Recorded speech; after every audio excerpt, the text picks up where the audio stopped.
Good day, ma'am. I'm Jude Silvano and this is my video reporting sa CLG5 evidence.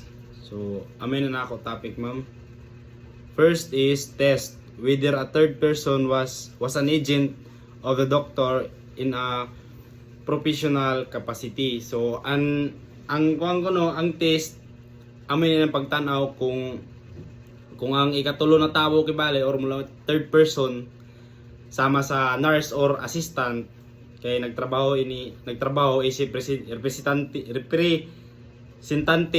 o agent sa doktor sa iyang professional duty. Kung oo kibali sila na appeal sila sa representative sa doktor is appeal gihapon dyan sa privilege communication na ila na hibalan sa isa ka pasyente. So, ang ikaduha is scope of prohibition applies not only to communication but also to opinions or prescriptions. Not all informations obtained confidentially by the physician from the patient are necessary for his treatment and are within the privilege. The information held to be privileged is that which would blacken the reputation of the patient. So ang ini sa scope of prohibition is aminin sa sakop sa kuan kibale unsa ang pagsakop sa pagdili. So ang privilege communication is dili lang sa istorya o komunikasyon apil sa bankuan an opinion sa doktor or prescription sa tambay na izataghatag sa isa ka pasyente. Hampan dili tanan impormasyon sa doktor gikan sa pasyente mahimo na privilege. Ang kasagaran niyaon is protektado amoy na impormasyon na makadaot sa reputasyon o pangayan sa pasyente kung ipadayag gibali. So ang ikatulo is note it is only tenor of communication by the patient or to the doctor that is privileged. Hence the fact of communications, the date and frequency of consultation with the doctor are excluded. Limos Court of Appeals number 91114 September 25, 1992 to 83. So ang ini siya is amin ang iya giprotektahan rin siya sa balaod amin mo suyod sa communication sa pasyente didto sa isa ka doktor. Ang pandili ni siya appeal sa privilege ang mga butang na kaiban sa pagkita ng doktor sa pasyente tapos sa kanon na si kibalik sa kagano sila magkita o pila sila ka basis nagkonsulta sa pasyente tapos sa doktor. So ang last is duration of prohibition continues after death but it may be waived by the personal representative of the descendant. So ang duration of prohibition is amoy nang pagprotekta sa isa ka impormasyon na magpadayon bisan patay naan pasyente.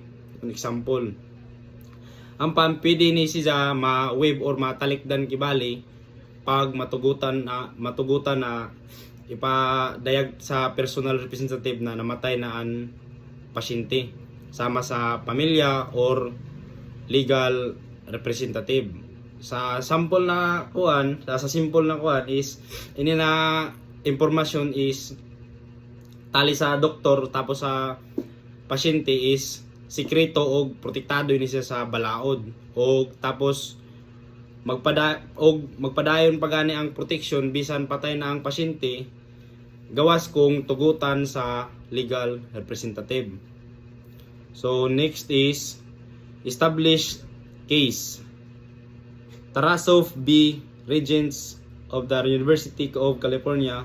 This famous case involved a patient who told his psychologist that planned to harm someone. The court ruled that mental health professionals have a duty to warn potential victims of a patient poses a serious danger. This case showed that doctor-patient privilege is not absolute, especially when safety is at risk. So, ang may nilagay sa established case sa Tarasov v.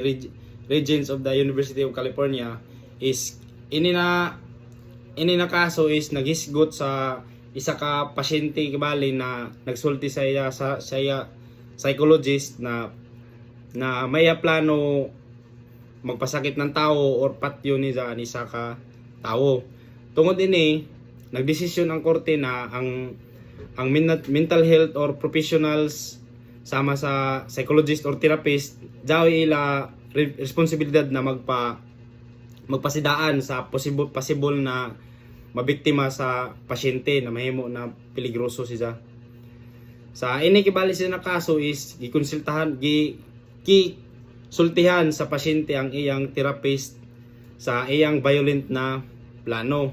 So gisumbong na ni sa ka therapist ang hulga pero napasidaan og nantarong ang biktima sa ulahi na napatay ang biktima.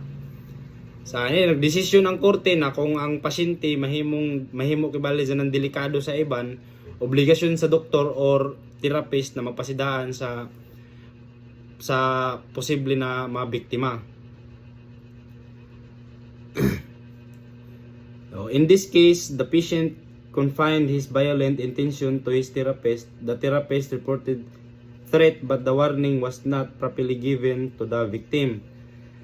The victim was later killed and the court ruled that doctors must warn potential victims if a patient is dangerous. So amo ito na ako pagalawang kayo na.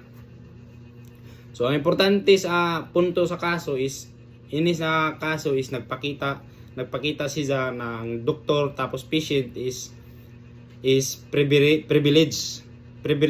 dili kon absolute. Kung ang public safety or kaluwasan sa iban na daon sa peligro, pwede i-break ang confidentiality ng between doktor tapos pasyente para maprotektahan ang iba na tao. Sa simple na na istorya para dito sa reporting is ang Tarasov case naglaong siya na kung ang pasyente mahimo ng peligro or danger sa ibang tao, ang doktor o therapist dapat magpasidaan siya sa posible na mabiktima. Bisan pa na